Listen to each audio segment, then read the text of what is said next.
Once we get to the top of the roof, we start a systematic approach.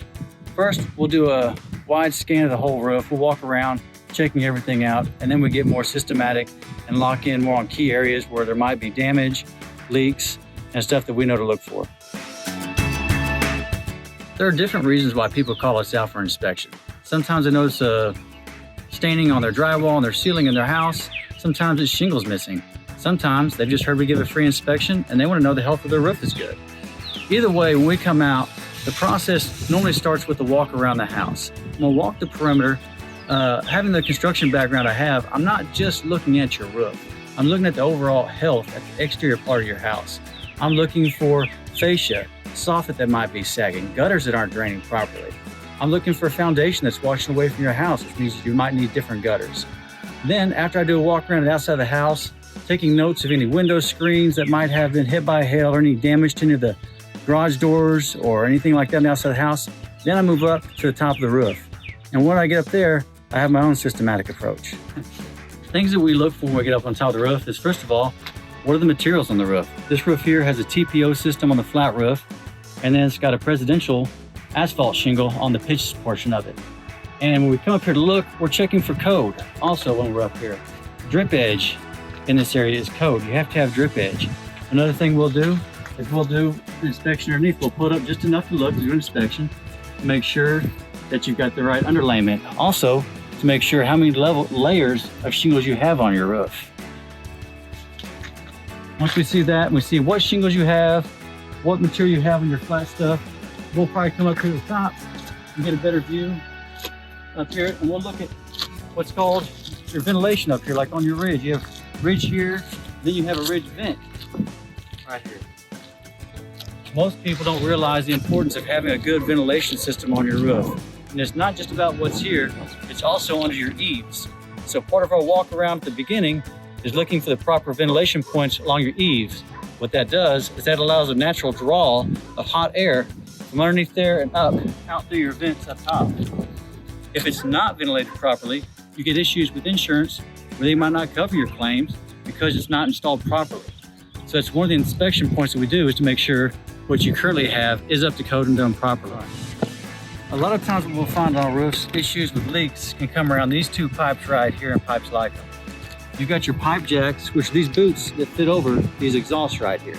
So I can look at this right here and tell this goes to a tankless water heater, and this here goes to a bathroom vent. One of the issues on there where you have problems is around here, over time, it gets old and brittle and cracks, and you can have leaks coming down, often associated with staining on your drywall ceiling. That's something we can fix and take care of for you. Whoever installed this roof did a good job, because you can tell anytime you have an exposed nail like this, when you have to put them on, you have to put silicone over it. If not, that right there is a potential leak. Maybe not now, a couple years, you're gonna start having leaks right there. So it's always good when you get up there to see that it's done installed properly to correct it the first time. Another part of our inspection we're over here is always around the chimneys. Chimneys are very susceptible to leaks. So we look down here on the bottom around the flashing, and here you've got properly installed counter flashing. Sometimes that's not done properly and people have leaks there and they might not even know it, but what it's doing is deteriorating away the inside of their chimney, causing a future fire hazard. Another part of the process we handle in our insurance claims is sometimes you have damage to the caps right here. This one was recently redone about a year ago, you can tell, and it's done properly where it's pitching away and it got a brand new cap on here, keeping everything out from the inside. When we did this roof, they actually had bats living inside here because it didn't have a proper cap on top here. Another area during hailstorms that can really get damaged are skylights. And people might not realize it at first because they don't look that high up in their ceilings of their house, but you can always end up getting dents in the metal, or worst case, on the edges here, they tend to crack. When that happens, it's an entry point for water to get in there. And you might not see it on the drywall, but what it does is it gets down and starts rotting out the wood around it. So skylights are always an area when we see them on roofs, we take extra time to make sure they're good to go.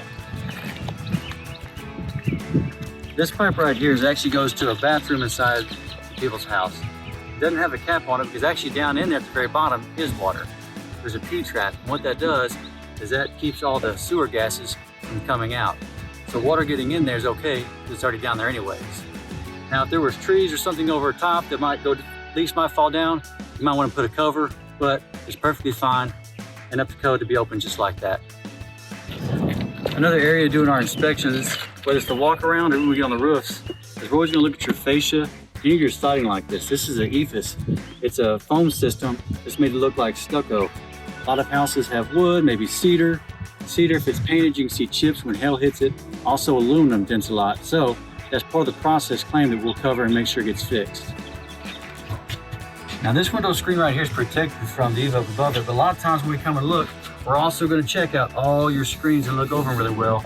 When hail hits, it'll break those little fibers in there, and that's an easy fix for us to do when we file your claim, is to point that out to your adjuster and make sure they give you screens that function properly. And this homeowner went with a presidential shake shingle on their pitched roof, but over here on the flat portion of the roof where you can't put that product, you have to put something different. There's modified bitumen, there's TPO, and that's what this is. This is a TPO especially for flat roofs to prevent any kind of water from leaking through and causing any rot underneath. These are the vents that we were talking about earlier underneath the eaves. This allows fresh air to be drawn in and to push out the hot air that's trapped up in your attic. That hot air up in your attic will end up ruining the life of your shingles. If you don't have proper ventilation, insurance companies might not take your claim. They might say it wasn't done properly, it's not the code, and therefore you're on the hook for a brand new roof all around without insurance helping out. On all our roof systems, we always encourage everybody, if they don't already have it, to invest in gutters. What gutters do is they take all the rainwater that comes off your roof, which would naturally fall down and erode away the dirt away from your foundation. Over time, that causes foundation issues when you have to call someone in for expensive leveling of your house. Instead of doing that, we put gutters on the house, which then take the water away and channel it properly where it needs to go. One of the things we like to put on the gutters are leaf guards. If you have trees overhanging nearby, we put this on. That makes sure that the channels stay clear and the water can go where it needs to go.